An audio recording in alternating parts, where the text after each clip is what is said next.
Hello all. Let us see how to loop the elements of a dictionary in Python. So looping, basically we are trying to access the elements of a dictionary using a for loop. Okay.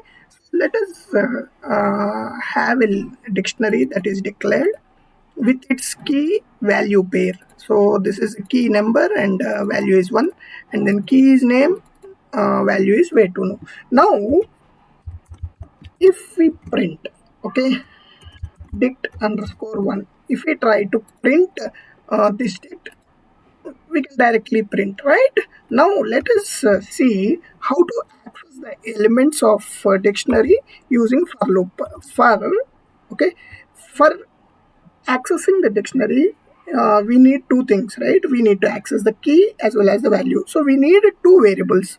So for that, let us have num and names, okay, um, in, okay, in dict underscore 1 dot, we have to use the function items of.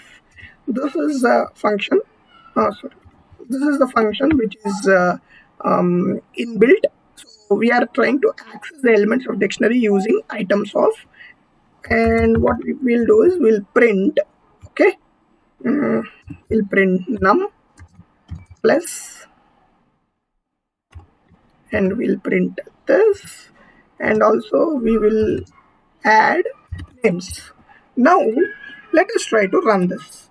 Okay, see, you can see here the initial print was this, and then you have number and one and name way to know. So this is how we can access. And then if we want, we can have conditional loops and check any condition as per our program requirement. A simple way to access a dictionary, right?